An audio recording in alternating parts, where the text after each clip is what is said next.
dari Alas Sumur, Kulon, Probolinggo. Nah, Assalamualaikum warahmatullahi wabarakatuh. Habib Jindan, Habib Ali Zainal Abidin, Habib Jamal dan Habib Hasan bin Ismail Al-Muhdar yang saya cintai karena Allah dan Rasulullah. Saya Fuad Saifullah dari Alas Sumur, Kulon, Probolinggo. Melihat wajah Habib Umar baik di video maupun di foto terasa menyejukkan dan menenteramkan. Apalagi bisa bertemu langsung. Begitu pula dengan santri-santri beliau yang semangat dalam berdakwah penuh kesejukan. Yang ingin saya tanyakan, momen apa yang sangat berkesan bagi jenengan semua dari Habib Umar selama bersama beliau di Hadramaut? Dan mohon doanya Habib, besok saya melaksanakan umroh, semoga lancar dan menjadi umroh mabrur. Fadhal Habib Jindan. Ya, Habib Jindan dulu. Habib Hasan. Apa Habib Hasan dulu? Habib Jindan dulu, fadhal Habib Jindan. Tentang momen yang berkesan bersama Habib Umar selama di Hadramaut. Semua momen Habib Umar semuanya berkesan. Gerak-geriknya, ucapannya, hatta ketika dia menyapa kita aja pun itu semuanya berkesan dan tidak terlupakan. Tapi berkaitan dengan mimpi Rasul SAW, Habib Umar kita nggak tahu, saya nggak pernah dengar Habib Umar cerita, oh saya semalam mimpi Nabi begini, semalam saya mimpi Nabi begitu. Hal itu nggak pernah saya dengar dari Habib Umar, apalagi dalam kajian secara umum semacam itu. Subhanallah. Yang kita dapat dari Habib Umar, kita diajarin inkisar, diajarin nganggap diri nggak punya apa-apa, nganggap diri paling kecilnya orang, paling kerdilnya orang, diajarin suruh ngalah, suruh ini itu segala macam.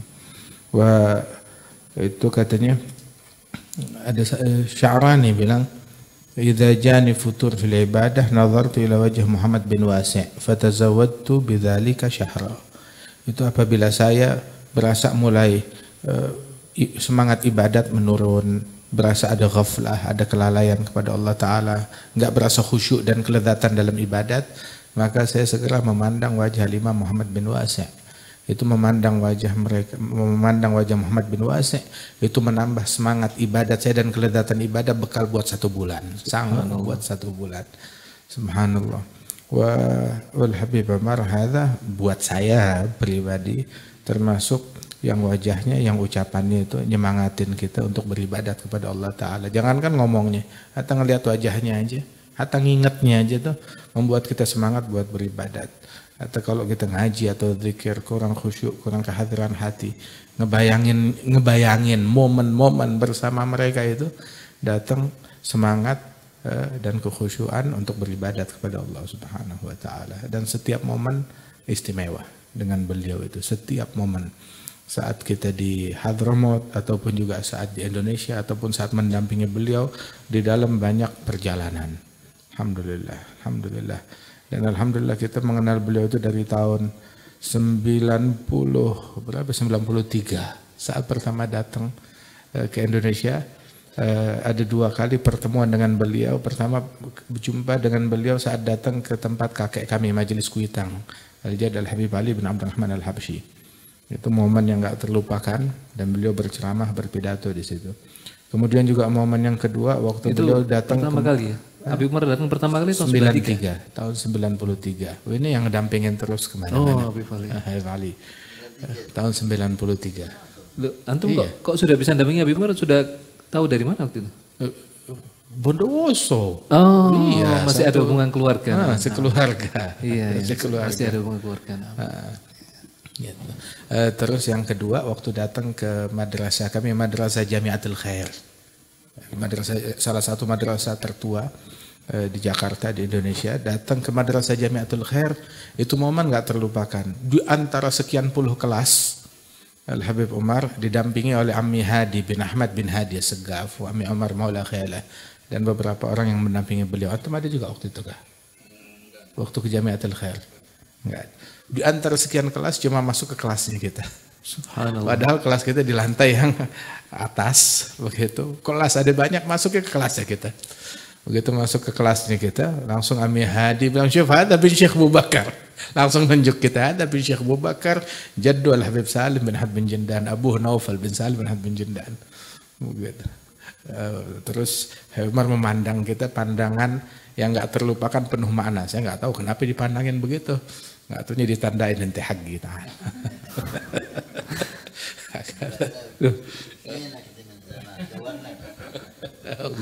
Lu berangkatnya tahun berapa antum? Langsung Habib Umar pulang, rombongan kita berangkat sama Habib Hasan bin Ismail. Habib Ali duluan dia. Oh. Iya. Bareng sama Habib Umar pulangnya. Berapa orang Bib waktu antum berangkat sama Habib Umar? Antum sendirian? Yang dari Indonesia anak sendiri. Oh. Waktu itu Habib Umar datang sama Habib Ali Al-Jufri, sama Habib Ibrahim bin Muhammad Al-Haddar, sama Habib Muhammad bin Ali Al-Habsyi. Berempat. Waktu Habib Umar pulang, anak ikut sama Habib Umar. Ajib. Terus antum nyusul setelah itu? Setelah itu Al Habib Umar itu memang datang ke sini juga mengumpulkan beberapa orang begitu yang pengen dibawa ke Hadramaut untuk menyambung hubungan yang terjadi antara Indonesia dengan Hadramaut.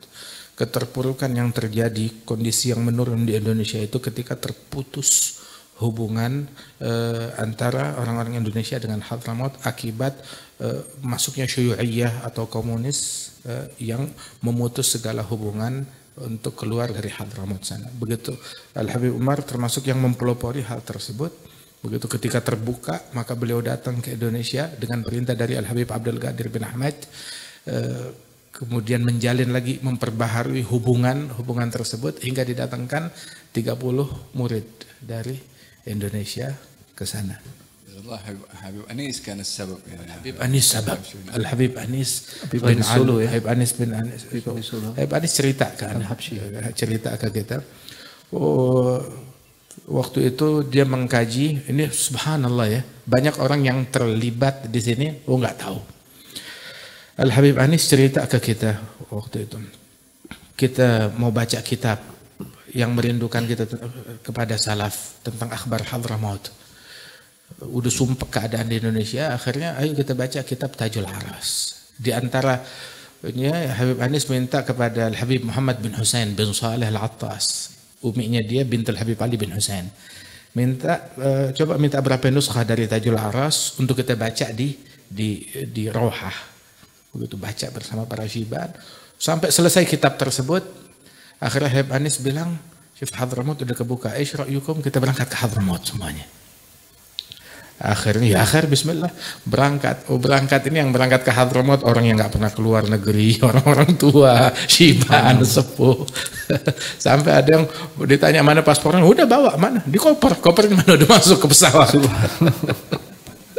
Subhanallah. Akhirnya ada berapa sekitar 20-30 orang berangkat ke sana, hadir di Sewun. Habib Anis bilang, begitu mendengar berita kami dari Solo akan pergi ke Sewun, akan pergi datang ke Hadramaut, yang dengar berita itu Al Habib Abdul Qadir bin Ahmad. Habib Abdul Qadir bilang, khalas kita ketemu di sana. Subhanallah. Al Habib Abdul Qadir kebetulan nyampe duluan. Kemudian setelah itu baru rombongan dari Solo datang ke sana dan jumpa dengan Al Habib Abdul Qadir bin Ahmad. Jadi ini hati saling terkoneksi, begitu ayo bareng sekalian. Habib Abdul Qadir bin Ahmad itu pertama kali dukhul Hadramaut sejak wahdah, sejak bersatu. Pertama kali sejak tersingkirnya komunis, pertama kali penyambutan luar biasa. Berapa waktu kemudian baru datang Habib Anis dengan rombongannya dan jumpa dengan Habib Abdul Qadir, dan di situ mengadukan keadaan di Indonesia seperti apa. Habib Abdul Qadir bilang, kalau Anda sekarang nggak mungkin untuk berangkat dengan kondisi begini, akan tetapi khalas nanti kita tugaskan Al Habib Umar untuk berangkat ke sana. Hatta Al Habib Ali Jufri termasuk orang yang ditugaskan oleh Al Habib Abdul Qadir untuk mendampingi Habib Umar. Yang ditugaskan ke Indonesia bukan cuma Habib Umar satu, hatta Al Habib Ali Jufri tugaskan bersama Habib Abdul Qadir. Tadinya beliau mau mumpunglah saya mau Habib Abdul Qadir lagi di mana namanya masih di Sewun, saya mau mendampingi Habib Abdul Qadir, bang lah temsi mal Habib Umar. Begitu bakal kebuka banyak hal di situ, termasuk yang seseorang yang ditugaskan diutus oleh Habib Abdul Qadir ke Indonesia ini, Al Habib Umar, Al Habib Ali Al Jufri. Subhanallah. Terus momen yang yang salah satu Bib yang antum Atau gantian aja. Iyalah, khalas, Nanti diborong semua. iya gantian. Sekarang Habib Hasan atau Habib Ali? Habib Hasan. Habib Hasan udah tiap hari. Habib Ali dulu. Habib Habib Ali Ali. ini. Soalnya dari jauh. Kalau Habib Hasan siap saat bisa ini, Bib. Antum Habib Ali, fadhal.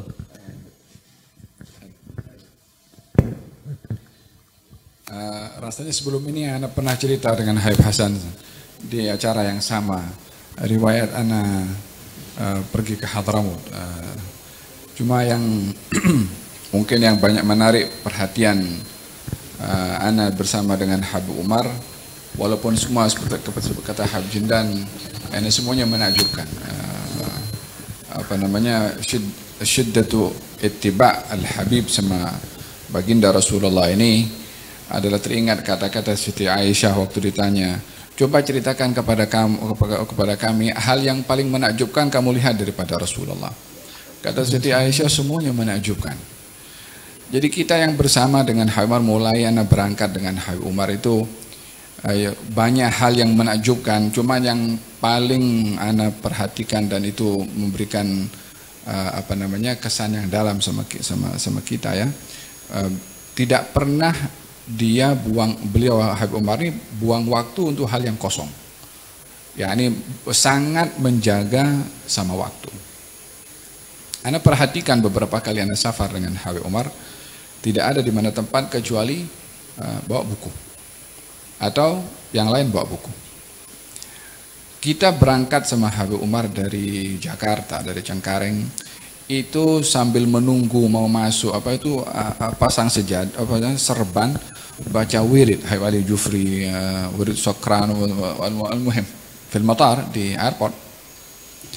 Waktu kita masuk ke ruang tunggu menunggu mau dipanggil semua, ya Allah gerak, keluarkan kitab Ihya Ulumuddin, kitab lama, masih kitab kuning, kitab Ihya Ulumuddin. Ana termasuk orang yang suruh baca, ya kita disuruh ya kita ikut saja, baca salah tidak salah apa katanya, yang penting baca dulu. Nah, gerak ya Ali kan. So Ana baca baru pasatar astur gitu. Kemudian masuk di kapal terbang, duduk sama Muhammad bin Ali. Ana di ujung satu deret sama Habib Umar. Ana perhatikan Habib Umar ini sepanjang duduk sama Muhammad bin Ali baca buku Riyadhus Shalihin, Sahih al-Bukhari, Sahih al-Bukhari.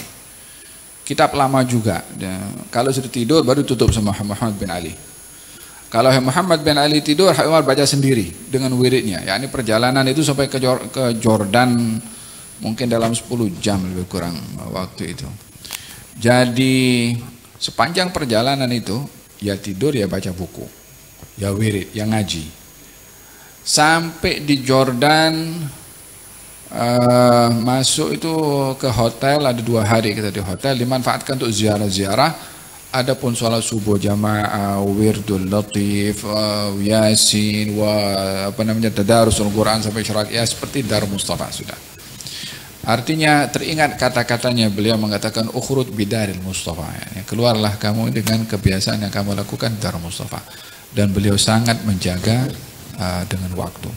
Hadir majelis tertentu kalau ada lagha sedikit. Ana pernah temankan waktu di Mesir dulu. Kalau ada datang ke rumahnya orang mungkin ketawa, kemudian orang itu ngomong yang sia-sia. Iya, agak lama. Insyid katanya supaya kasih dan langsung dipotong dipotong terus supaya majelis itu tidak kosong dari ilmu atau hal itu kitab macam itu seperti itu. Jadi beliau sangat menjaga waktu untuk diisi dengan manfaat, dengan ilmu. Mungkin itu salah satunya pengalaman yang ana dengan Al-Habib. Allahu a'lam. Jazakallahu khair Habib Ali. Habib Hasan. Seperti yang kita dengar ya, semuanya ajab, maka tidak suatu yang berlebihan menurut saya jika dikatakan Habib Umar menurut kita adalah sunnah Nabi yang berjalan. Sayyidatina Aisyah ditanya tentang Nabi SAW, karena khuluqul Quran, akhlak Nabi adalah Quran. Bagi kita Habib Umar adalah sunnah Nabi yang berjalan. Semuanya sunnah, gerak-geriknya sunnah, cara pandangnya sunnah, jalannya sunnah. Kita kalau sholat Idul Adha atau Idul Fitri di Musalla Jabana, jarak antara Darul Mustafa atau waktu pertama diedit ke Jabana itu masafa ada sekitar sampai 5 kilo kurang lebih. 2 kilo. 2 kilo kurang lebih, dan itu jalan kaki semuanya. Karena sunnah Id itu sholat Id jalan kaki. Itu Habib Umar jalan, kita ngejar itu sambil berlari. Kita ngejarnya nggak nerutin. Sambil berlari sedikit, jalan lagi kita. Habib Umar jalan seperti Nabi SAW, kita dengar dari Habib Jindan tadi, mulai bagaimana Nabi kalau jalan seperti turun di tangga sallallahu alaihi wasallam. Dan beliau sangat menjaga kebiasaan ibadah yang beliau lakukan ya. Sampai ketika kita pulang satu pesawat sama Habib, itu tidak salah transit di Malaysia. Transit di Malaysia sekitar sore waktu itu, jam-jam 3 gitu. Transit 1 jam, kita nggak turun.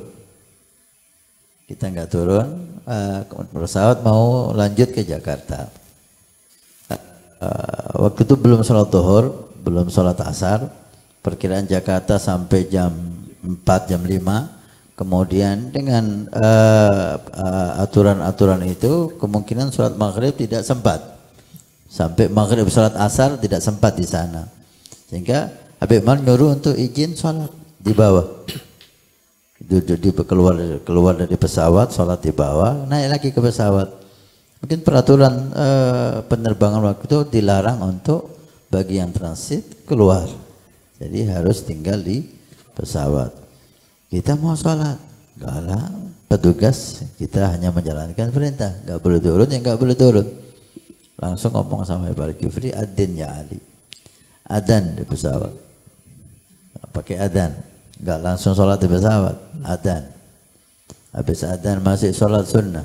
Dibayangkan waktu pesawat, waktu yang luar negeri itu kan ada jarak, kadang-kadang ada selah antara bangku dan bangku itu ada selah, agak bisa orang sholat. Masih sholat sunnah qobliyah zuhur, kemudian qomat, sholat zuhur, kemudian sholat asar, Allah alam, sholat qobliyah asar atau enggak, langsung zuhur karena jamaah takhir jangan takdim waktu itu. Takdim ya, habis zuhur langsung asar. Habis asar masih baca wirid, baca habis sholat itu ini duduk semua dalam pesawat ya? Semuanya dalam pesawat. Itu satu pesawat, semuanya bingung melihat ini mau ada apa ini. Sholat berjamaah, nggak sendiri-sendiri. Sholat berjamaah 30 lebih, hampir 40 orang.